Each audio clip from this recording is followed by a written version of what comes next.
Hello everyone. तो आज हम इस वीडियो में देखने वाले हैं कि पॉलिटिकल साइंस में अपने आंसर को कैसे अच्छे से प्रेजेंट करना है कि हमें ज़्यादा से ज़्यादा नंबर मिले। तो देखते हैं हम।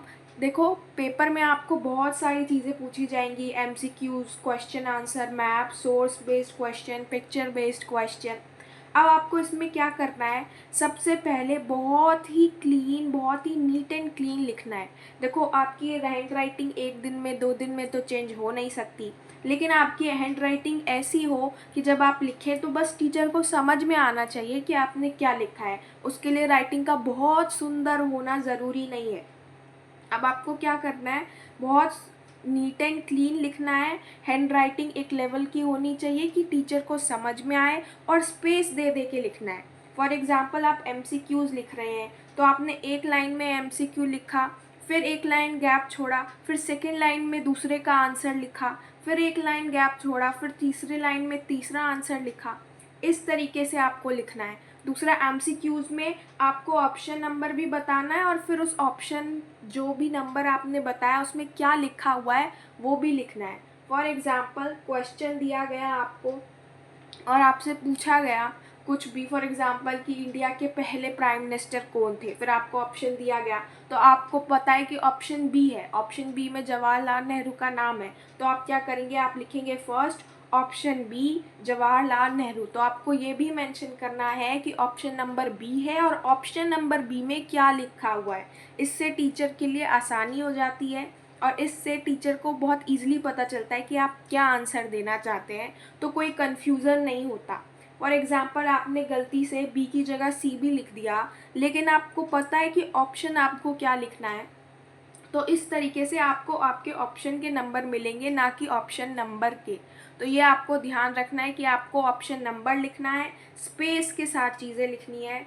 और मेरी ये पर्सनल एडवाइस है कि आप अगर एमसीक्यू पहले करते हैं तो उसके बाद में पिक्चर बेस्ड क्वेश्चन कर लें, सोर्स बेस्ड क्वेश्चन कर लें, क्योंकि ये बहुत जल्दी ख़त्म हो जाते हैं और ये एक एक दो दो नंबर के इसमें क्वेश्चन होते हैं लगातार। जैसे सोर्स बेस्ड क्वेश्चन में भी बहुत जनरली आपको एक एक नंबर के क्वेश्चन देखने को मिलते हैं एमसीक्यू टाइप। तो पहले एमसीक्यू के बाद ये क्वेश्चन ही कंप्लीट करें, और ये भी ऐसे ही करना है, एक लाइन छोड़ छोड़ के इनके आंसर लिखने हैं। और जब आपने एमसीक्यू पूरा कर लिया, अब आप दूसरे सेक्शन पे जा रहे हैं, आप सोर्स बेस्ड कर रहे हैं या पिक्चर बेस्ड कर रहे हैं, तो उनके बीच में 2 लाइन का गैप होना चाहिए। जैसे एमसीक्यू कंप्लीट हो गए, उसके बाद 2 लाइन का गैप, और उसके बाद जाकर पिक्चर बेस्ड क्वेश्चन करना है। फिर पिक्चर बेस्ड क्वेश्चन कंप्लीट हो गए, फिर 2 लाइन का गैप, फिर मैप के क्वेश्चन करने हैं, फिर उसके बाद 2 लाइन का गैप, फिर सोर्स बेस्ड क्वेश्चन करने हैं।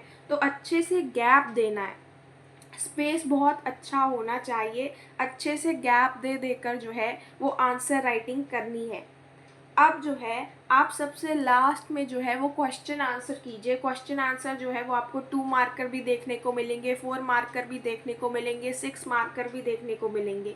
तो क्वेश्चन आंसर में जो क्वेश्चन आपको सबसे पहले सबसे अच्छे से आता हो उसी को स्टार्ट करें, क्योंकि अगर जो चीज़ आपको सबसे अच्छे से आती है वो आप सबसे अच्छे से लिखेंगे, और वो अच्छा इंप्रेशन डालता है टीचर पर कि हाँ, इसने जो भी लिखा है वो सब कुछ सही लिखा है। तो क्या है, टीचर को लगता है कि बच्चे को बहुत पता है, तो आपको जनरली ज़्यादा नंबर मिलने के चांसेस रहते हैं।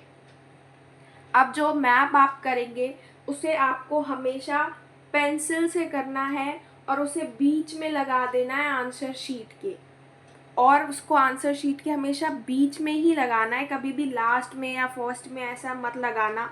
और मैप पे हमेशा ये मेंशन करना कि कौन से चीज़ का, कौन से क्वेश्चन नंबर का तुमने आंसर दिया है। For example, question number 21, question number 21 में मैप पूछा गया, तो उसमें तुमने 2-3 तुमसे क्वेश्चन पूछे गए थे मैप में, तो जिसका आंसर है उसके आगे लिख देना क्वेश्चन नंबर 21 ए का आंसर ये, क्वेश्चन नंबर 21 के बी का आंसर ये, उसी मैप पर, ताकि कोई भी कन्फ्यूज़न ना हो, सीधा सीधा उस मैप को देखकर समझ में आए कि तुम किस क्वेश्चन नंबर का क्या आंसर दे रहे हो।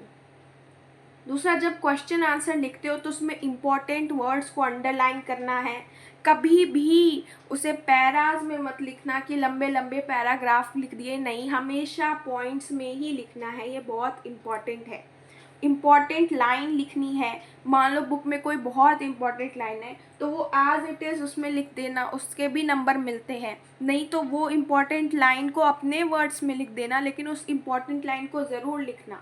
ऐसे ही कॉन्क्लूज़न हमेशा आंसर में लिखना। 2 मार्क्स के लिए ज़रूरी नहीं है, लेकिन जब 4 मार्क्स का क्वेश्चन है, 6 मार्क्स का क्वेश्चन है, तो वहाँ पे कॉन्क्लूज़न लिखना बहुत इम्पॉर्टेंट हो जाता है। वहाँ पे कॉन्क्लूज़न लिखना, और क्वेश्चन आंसर में जो है वो डायग्राम्स ज़रूर बनाना। डायग्राम्स का मतलब किसी की चित्रकारी नहीं करनी है।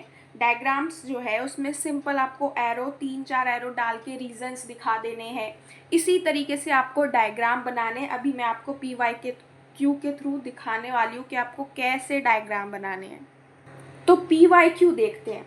सबसे पहला क्वेश्चन जो चैप्टर 1 से पूछा जाता है कि कोई भी 3 चैलेंजेस हमें बताने हैं जो इंडिया ने फेस किए थे इंडिपेंडेंस के टाइम पे। कई बार पूछा जाता है कि पार्टीशन के बाद इंडिया के सामने क्या चैलेंजेस थे। कई बार 2 ही चैलेंजेस पूछे जाते हैं, कई बार सिर्फ चैलेंजेस लिखा आता है, कई बार 3 चैलेंजेस भी लिखे आते हैं, और ये जनरली 4 मार्कर या 6 मार्कर में पूछा जाता है।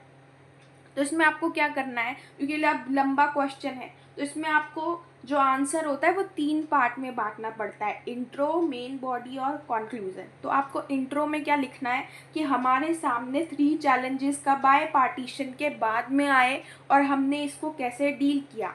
ये आप इंट्रो जो है वो ज़्यादा लंबा नहीं होगा, बस 2-3 लाइन का होगा। उसके बाद आप रीज़न में आएंगे, और फिर रीज़न में आपको बताना पड़ेगा कि हमारे साथ क्या क्या सॉल्यूशन हमने प्रॉब्लम्स का निकाला, क्योंकि हमारे साथ क्या क्या सिचुएशन थी। आप बताओगे कि कैसे नेशन को शेप करना हमारे लिए चैलेंज था, हमारे पास क्यों ऐसा कारण था, रीज़न क्या था। रीज़न ये था कि डाइवर्सिटी थी, हमारे पास अलग अलग कल्चर के, रिलीजन के लोग थे, इसीलिए नेशन को शेप करना, एक यूनाइटेड नेशन होना, ये हमारे लिए चैलेंज था।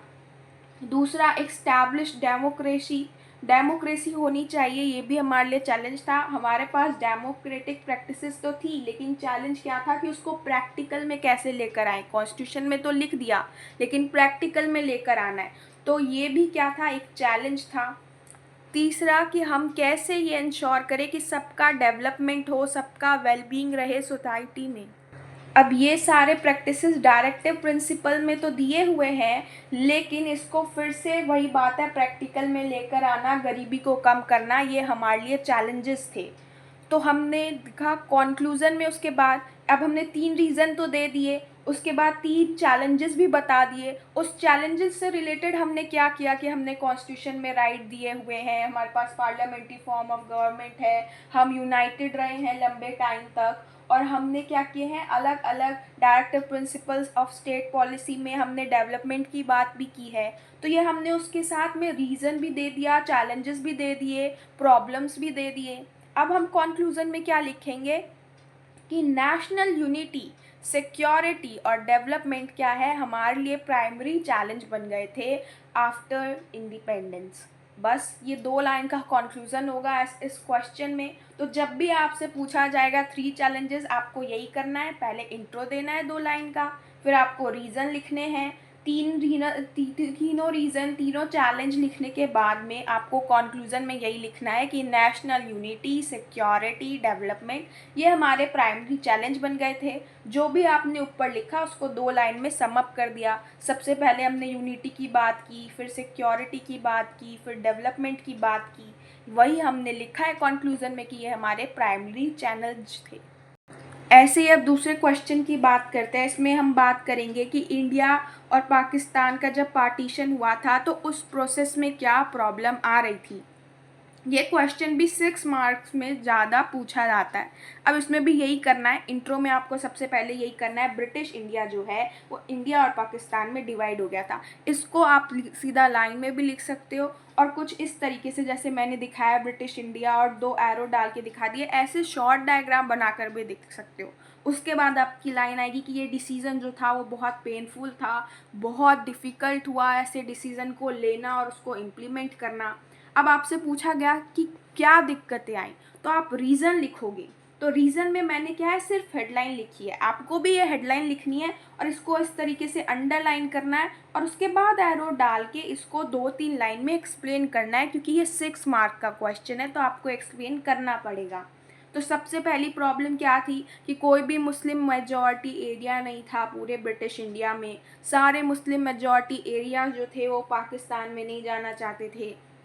बहुत सारे मुस्लिम्स एरिया में भी नॉन मुस्लिम एरिया थे, जहाँ पर जो नॉन मुस्लिम एरिया वाले जो लोग हैं वो लोग भी काफ़ी जगह पे मेजॉरिटी में थे, जबकि वो पूरा एरिया मुस्लिम के लिए जाना जाता है, लेकिन वहाँ पे उस मुस्लिम एरिया में भी कुछ एरिया थे जो कि नॉन मुस्लिम से भरे हुए थे। और फोर्थ, माइनॉरिटीज़ की प्रॉब्लम थी, उनको मारा जा रहा था, उन पर अटैक किया जा रहा था। तो उसके बाद में आपने जब ये 4 रीज़न दे दिए तो ये हेडिंग डाल दी और उसके बाद आगे आपने इसमें एरो डाल के आपको एक्सप्लेन करना पड़ेगा और लास्ट में आपको कंक्लूज़न लिखना है कि ये जो डिवीज़न था बहुत पेनफुल था और लास्ट में जो सफरिंग्स हुई, जो लोग सफ़र कर रहे थे वो हमारे ही देश के थे, मतलब लोग ही सफ़र कर रहे थे और किसी को कोई दिक्कत नहीं आई और लोकल एडमिनिस्ट्रेशन भी जो थी वो भी अनहेल्पफुल रही और लास्ट में लोगों के पास एक ही ऑप्शन रह गया कि उनको अपना घर छोड़कर जाना पड़ा। तो कंक्लूज़न भी ज़्यादा लंबा नहीं होगा, 2-3 लाइन का होगा। मेन इसमें आपका आंसर ही होता है, मेन बॉडी होती है, बस इंट्रो स्टार्टिंग में और लास्ट में कंक्लूज़न 2-3 लाइन का ही होता है। तो आपको मेन रीज़न में हेडलाइंस लिखनी है और उसके बाद में वो हेडलाइन लिखने के बाद में आपको आंसर को एक्सप्लेन करना है, ताकि आपके आंसर पढ़ने से पहले जो आपकी कोई हेडिंग्स देखे तो उससे उस सामने वाले को पता चल जाए कि आपने उस पॉइंट में क्या एक्सप्लेन किया है। थर्ड PYQ है कि क्या कॉन्सिक्वेंसेस थे 1947 के पार्टीशन के। ये 4 मार्क में ज़्यादा पूछा जाता है और ये 2024 में भी पूछा गया था। इंट्रो में आपको यही बताना है कि 1947 जो है वो बहुत ही ट्रेजिक ईयर था। इस ईयर में कैसे लोग मार रहे थे एक दूसरे को, किलिंग्स हो रही थी। और उसके बाद जब हम कॉन्सिक्वेंसेस में आएंगे तो आप इस तरीके से जो है डायग्राम बना सकते हैं, जैसे मैंने दिखाया है कि आपने एरो एरो से बता दिया कि कम्युनल जोन्स बन गए, रिफ्यूजी कैंप्स थे, विमेन 1000 और लोग जो थे वो एक जगह से दूसरी जगह जा रहे थे, विमेन पे अटैक हो रहा था, लोकल एडमिनिस्ट्रेशन जो थी वो अनहेल्पफुल थी, पोएम, नॉवल, फिल्म्स लिखे जा रहे थे इन चीज़ों पर। और अब उसके बाद आप क्या करेंगे, इनको एक्सप्लेन करेंगे। ये तो आपने पॉइंट्स लिख दिए, उसके बाद पॉइंट वाइज जो है उसको नीचे एक्सप्लेन करना है और उसके बाद लास्ट में कंक्लूजन लिखना है कि इन सारी चीज़ों का जो है वो रिज़ल्ट क्या निकला कि 80 लाख लोगों को माइग्रेट करना पड़ा एक बॉर्डर से दूसरे बॉर्डर। यही इस सब का जो है वो रिज़ल्ट निकला, यही इन सब का कंक्लूजन निकला लास्ट में। तो इस तरीके से आपको आंसर लिखना है, कुछ इंपॉर्टेंट चीज़ों को हाईलाइट भी करना है। जैसे जब आप कंक्लूज़न लिखोगे तो ये 80 लाख पीपल बहुत इंपॉर्टेंट है, तो इसको इस तरीके से हाईलाइट करना है। जो मैंने दिखाए कुछ इस तरीके से आपको डायग्राम बनाने हैं। तो और भी बहुत सारे पॉइंट होंगे जो इस आंसर में आएंगे, वो आप अपनी बुक से पढ़कर अपनी तरफ से भी लिख सकते हैं। मैंने सिर्फ आपको एग्जाम्पल के लिए दिखाया है कि आपको कैसे लिखना है। तो आज की वीडियो में इतना ही। नेक्स्ट वीडियो में हम PYQs और लेकर आएंगे। तब तक के लिए बाय बाय।